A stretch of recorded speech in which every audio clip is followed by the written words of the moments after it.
안녕하세요. 오늘도 사금의 시간 함께 해주셔서 감사합니다. 오늘은 시편 130편입니다. 크게 두 가지 얘기를 하고 있죠. 하나씩 살펴보도록 하겠습니다. 첫 번째 이야기하는 것은요, 영적인 기다림입니다. 시는 지금 어떤 상황 가운데 있어요? 어려운 상황 가운데 있죠. 1절에 표현하기를 내가 깊은 곳에서 라고 표현하고 있잖아요. 그래서 깊은 곳에서 라는 표현은 깊은 웅덩이 같은 데 빠져있는 모습을 이야기하는 거예요. 내가 어떻게 할 수 없는, 옴짝달싹 할 수 없는, 어려워진, 지면 아래로 훅 꺼져버린, 그쵸? 갇혀버린 그런 것을 이제 깊은 곳에서 라고 얘기하는 거거든요. 시인은 이런 깊은 곳에 있어요. 지금 어려운 가운데 있습니다. 근데 그 시인이 이 어려움 속에서 어떻게 합니까? 하나님을 기다립니다. 그쵸?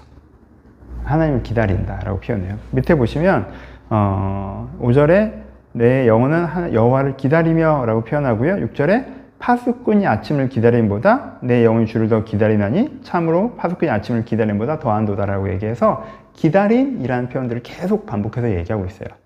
내가 깊은 곳에 서 있을 때 나는 어떻게 한다? 하나님을 기다린다 라고 하는 것이 이 시인이 전하는 핵심적인 메시지가 되는 거죠. 그럼 이 기다림은 무엇입니까? 이 영적 기다림은 무엇입니까? 라고 우리가 세 가지를 좀 적용해서 생각해 볼 수 있는데, 무엇이 아니에요? 이게 기다린다라고 하는 건 첫 번째, 아닌 것들을 좀 생각해 볼 수 있는데, 내가 어떻게 하지 않는다? 내가 깊은 웅덩이에 빠졌다고 해서 실망하고 절망하고 낙담하지 않는다라는 게 숨어져 있죠. 그렇죠?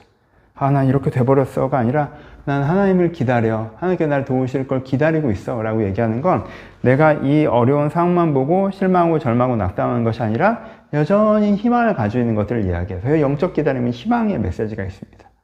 근데 또 하나는 뭐예요? 사실 여기서 제일 중요하게 표현한 건 영적 기다림은 내 힘으로 어떻게든 해보려고 하지 않는다라는 메시지가 담겨져 있죠. 그렇죠? 기다린다 라고 하는 표현이 갖고 있는 수동성이 있잖아요.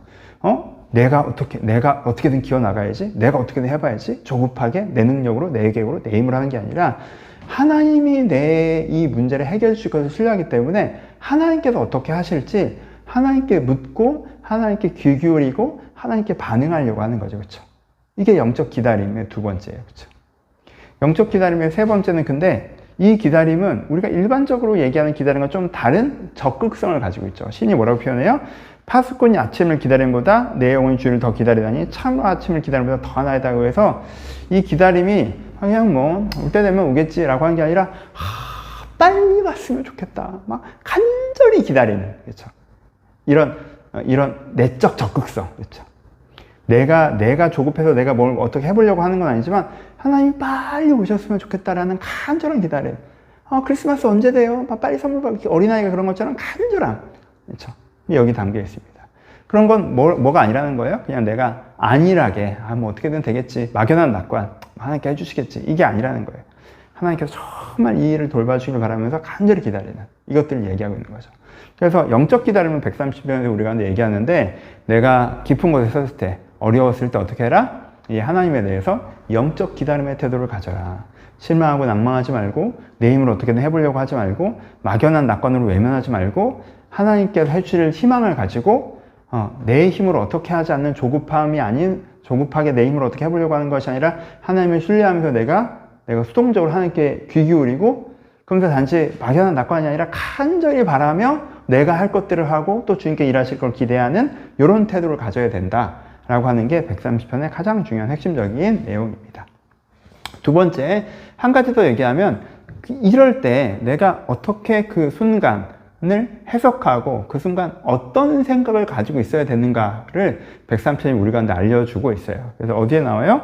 3절과 4절에 나와죠. 여호와여 주께서 내 죄악을 보실진데 주여 누가 서리까? 라고 얘기하는 거. 그리고 4절에 그러나 사유함이 주께 있으면 주를 경외하게 하심이니이다 라는 이 두 구절로 내가 그럴 때 어떤 생각을 가지고 있어야 되는가를 130편 우리 가운데 알려줘요. 여러분 이것도 되게 중요합니다. 보세요.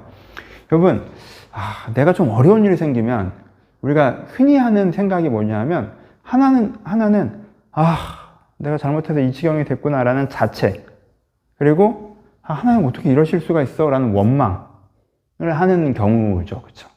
근데 이게 여러분 어떻게 보면 이게 되게 모순되는 거죠. 내가 잘못해서 이런 거면 자책할 건 없잖아요. 그렇죠? 내가 잘못해서 이렇게 된 거면 자책하면 원망할 건 없잖아요. 그렇죠? 그러니까 하나님이 그렇게 해서 나한테 그런 거면 내가 자책할 건 없잖아요. 그러니까 언뜻 모순되어보지만 사람들은 자책과 원망을 동시에 하는 경우가 되게 많단 말이에요. 그렇죠? 예, 그렇죠?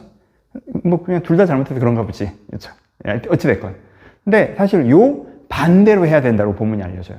하나는 뭐예요? 하나님, 그렇게 자책하지 않아요. 하나님의 높은 기준으로 보면 다 죄인이지. 그러니까 내가 그렇게까지 심각한 사람은 아니에요. 나 그렇게까지 문제가 많진 않아요. 나 괜찮은 사람이에요. 라는 정서가 하나 있어요. 그게 뭐예요? 주여, 주께서 죄악을 지켜보시든지 누가 주 앞에 서리까? 하나님이 높은 기준으로 하면 다 죄인이지 뭐. 라는 거에 하나 있고. 근데 또 뭐가 있어요? 사유하심이 주께 있으면 주를 경외하게 하십니다. 그런데 하나님이 문제라고 말씀하시면 사유하심 하나님께, 이게 뭐예요? 하나님의 생각이 있으시겠죠. 하나님이 문제라고 하는 거는 분명히 내가 그걸 고쳐야 될 타임이기 때문에 문제라고 지적하시는 걸 제가 받아들여요. 요런 태도예요. 아까랑 정반대죠. 하나님 어떻게 이럴 수 있어요? 라고 원망한 게 아니라 하나님이 지적하시면 이유가 있을 거예요. 나 그거 고쳐볼게요. 나 너무 한심해. 이런 게 아니라 에이, 그렇게 높은 기준을 얘기하면 뭐 다 쓰레기게. 이 정도면 나쁘진 않아. 라는 태도라는 거예요. 그럼 뭐예요? 내가 그렇게 나쁜 사람이 아니라는 적당한 자존감을 갖고 있는 상태에서 하지만 내 이 미숙한 부분은 하나님께서 고치라고 하시면 고쳐가야지라는 능동성을 갖는 것. 이게 그 순간 우리가 가져야 되는 나와 하나님에 대한 태도라는 거예요.